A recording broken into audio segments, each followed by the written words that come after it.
Very good. मेरा नाम तनु है और मैं MBA और BEd की स्टूडेंट हूँ। मैं आज आप सभी लोगों के सामने अपने लाइफ की एक छोटी सी स्टोरी बताऊंगी कि कैसे ये RCM हमारे परिवार में आया और हमारी लाइफ 180 डिग्री चेंज हो गई। मैं बहुत छोटी थी जब हम लोग गांव से शिफ्ट हो गए थे बहा में। मैं, मेरी मम्मा, मेरी दी और मेरा भाई, हम 4 लोग ही थे उस टाइम। पापा जी तो आर्मी में जॉब करते थे, पढ़ाई के लिए हुए थे, तो एक रूम हमने रेंट पे लिया था। हमारे पास उसमें ना किचन थी, ना इतना ज़्यादा कुछ बड़ा नहीं था, छोटा सा ही रूम था और हम सब लोग उसमें रहते थे। नॉर्मल सी लाइफ थी, एकदम सब सही चल रहा था। एक होता है ना कि अगर कोई बच्चे के पापा घर में नहीं रहते हैं तो वो कभी कभी आते हैं तो बहुत ज़्यादा बच्चा एक्साइटेड होता है। तो हम लोगों के साथ ऐसा बहुत होता था। हम जब RCM नहीं आई थी तो बहुत खुश थे। होता था कि पापा जी आ रहे हैं, डर भी होता था एक, क्योंकि आर्मी मैन होता है, उन्हें पढ़ाई की बहुत ज़्यादा होती है कि भाई बच्चा पढ़ता ही रहे, पढ़ता ही रहे, पढ़ता ही रहे। हमारे साथ भी यही था। हमारी लाइफ में आई RCM एक दिन और RCM आ गया और हमें उसके बारे में कुछ नहीं पता था। पापा जी आए और उन्होंने बोला कि एक कंपनी है जो सीधा कंपनी से माल आएगा और डायरेक्ट कस्टमर तक।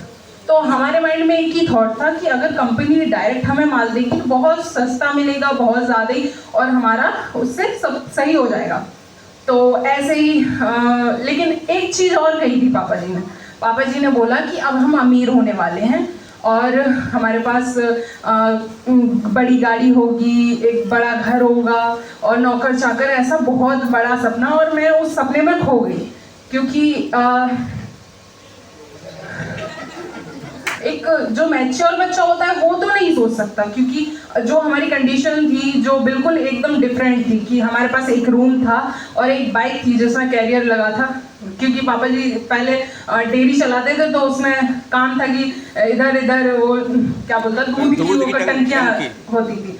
तो उसके एक बाइक थी हमारे पास जिसमें मुझे बैठने में बहुत शर्म आती थी, क्योंकि कोई स्कूल वाला ना देख ले, कोई जानने वाला ना देख ले, बाद में कुछ कहे ना, शर्म आती थी। और कहीं भी जाते थे, जैसे हम ज़्यादा कहीं जाते नहीं थे उससे, हम बाहर से अपने गांव जाते थे। 8 किलोमीटर का रास्ता था, बहुत ज़्यादा ऐसे मुंह पे हाथ रखे कि कहीं कोई है तो नहीं, कहीं कोई देख तो नहीं रहा है, और हम वो सफ़र तय कर लेते थे गाँव से जाके। वहाँ गाँव जाके सब ठीक है। अब आती थी लौटने की बारी। हम बाइक से आए थे तो बाइक से ही जाना पड़ेगा, तो यही चल रहा था। और RCM हमारे लाइफ में आ तो गया था, लेकिन कोई बड़ा कुछ हुआ नहीं था, क्योंकि पापा जी जब आते थे तो काम करते थे, जितना करते थे उतना जाके, मतलब 15-20 दिन तक तो सही है बिजनेस, लेकिन बाद में फिर से ठप हो जाता था, क्योंकि वो मेहनत उतनी ही करते थे जितनी मतलब एक बंदा 1 महीने में कर सकता है। बिजनेस पूरा कम हो जाता था, फिर आते थे। फिर उनका मतलब आने का हमें ये नहीं था कि आएंगे एक हम लोग सेलिब्रेट करेंगे, इतने घूमने कहीं जाएंगे, ऐसा कुछ नहीं था। पापा जी आते थे, 1 महीने की छुट्टी आते थे। जिस दिन आते थे हम लोग बहुत खुश होते थे, क्योंकि वो एकदम फेस्टिवल की तरह हमें लगता था। क्योंकि मम्मा बहुत अच्छे खाने बनाती थी, पापा जी बहुत सारे गिफ्ट लेके आते थे। वो खुशी हमें इतना नहीं पता था कि सिर्फ 1 दिन की होगी, क्योंकि नेक्स्ट डे से पापा जी के 4 दिन के टूर, 10 दिन के टूर, कभी कभी अगर टूर भी नहीं होते थे तो ऐसा होता था कि वो सुबह 4 बजे निकल रहे हैं और रात के 10-11 बजे आ रहे हैं घर में, क्योंकि हम लोग जब तक सो जाते थे और हमारे सोने से पहले वो चले जाते थे। तो लाइफ ऐसी चल रही थी। धीरे धीरे RCM चलता रहा। हमारी लाइफ में एक और पापा जी ने डिसीजन लिया। RCM सुन के तो सब लोगों के लिए हैरान ही करा था, और दूसरा और डिसीजन लिया कि अब वो रिटायरमेंट ले रहे हैं। ये सुन के सभी लोग दंग, हमारे पूरा खानदान जुड़ गया। हमारे परिवार वालों ने समझाया पापा जी को कि तू पागल हो गया है, क्या करेगा, ऐसे कंपनी आती रहती हैं, पागल बनाने का काम है। सबने बहुत समझाया, बट पापा जी ने कहा नहीं, मुझे RCM ही करना है और मुझे यहीं से बड़ा करना है, क्योंकि अगर वो आर्मी में रहते तो इतना बड़ा नहीं हो पाता, क्योंकि वो जब भी जाते थे तो बिजनेस बढ़ता था, आते थे तो वही कम हो जाता था। तो पापा जी ने रिटायरमेंट लिया।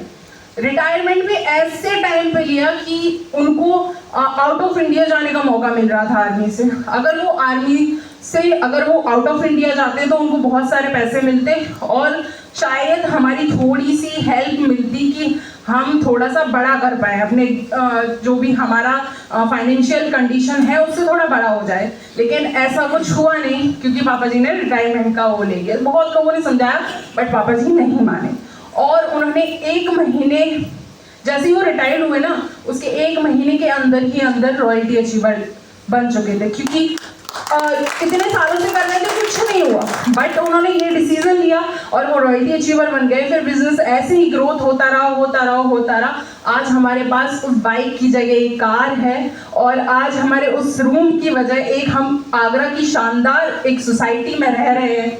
बहुत अच्छी लाइफ है, और अभी एक कार ही है, अभी हम कुछ महीनों के अंदर दूसरी कार लाने का भी सपना सोच रहे हैं। तो ये है इस RCM की पावर। क्योंकि ज़्यादा तो नहीं कहूँ, क्योंकि हमारी जो लाइफ थी, जो हमारा बिल्कुल रहने सहने का मतलब जो भी तरीका था, बहुत नॉर्मल था, जो कि सभी लोगों का होता है। क्योंकि बोलते हैं कि आर्मी वाले पे पैसा होता है, ऐसा लोग बोलते हैं, लेकिन हमारे पास इतना नहीं था। क्योंकि हमारी फैमिली बहुत बड़ी थी। दादाजी की डेथ के बाद पापा जी ने सब कुछ संभाला, सबको मतलब उनके भाइयों की शादी नहीं हुई थी, उनकी बहनों की शादी नहीं हुई थी, सब कराया। वो भी एक हमारे पापा जी ने। I am proud of you कि पापा जी ने उन लोगों की नहीं सुनी, अपनी सुनी, और उन्होंने सबको रॉन्ग प्रूव कराया कि तुम लोग गलत बोल रहे थे। आज RCM से हमारे घर में इतनी इनकम आ रही है जितनी आर्मी से, आर्मी की डबल ट्रिपल जो इनकम है वो हमारे घर में आ रही है, और बहुत अच्छी लाइफ है। मैं बस RCM को एक चीज से मतलब कनेक्ट करती हूँ। आप लोगों ने, सब लोग मूवीज देखते हैं, सब लोग देखते हैं ना?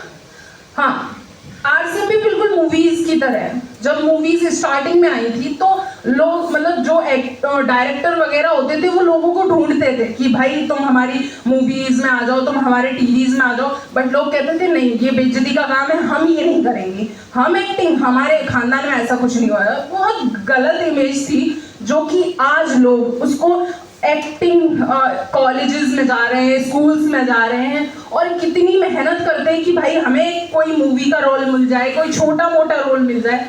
बट उनको पॉसिबल ही नहीं होता, क्योंकि इतनी ज़्यादा लोगों में वो हो गई है कि भाई अब तो मूवी बहुत ज़्यादा चीज़ अच्छी है, तो सब लोग आना चाहते हैं। ऐसी RCM है। जैसे डायरेक्ट इंडस्ट्री को बहुत लोग बदनाम कर चुके हैं कि भाई बेकार है, टीम जोड़ने का सिस्टम है, चैन बनाने का सिस्टम है, लेकिन RCM में आज कॉलेजेस में पढ़ाई हो रही है। सोच रहे हो ना, अगर यही चीज चलती रही बिल्कुल मूवीज की तरह है ना, इसमें भी यही होगा कि लोग लाइन लगा के खड़े होंगे और बोलेंगे कि भाई हमें ज्वाइन करा लो, बट वो ऐसा नहीं होगा। और एक चीज मैं और कहूंगी कि RCM बिजनेस यहाँ सोचना नहीं पड़ता है। आपको पता है मैं 2 डिग्री कर रही हूँ, एक MBA, एक BEd, 2 कर रही हूँ, और ये दोनों ही बहुत ज़्यादा महंगी हैं, बहुत ज़्यादा महंगी है। लेकिन स्टार्टिंग में मैंने सोचा था मैं MBA करूँगी, क्योंकि पापा जी बिजनेस में, मैं भी MBA करूँगी।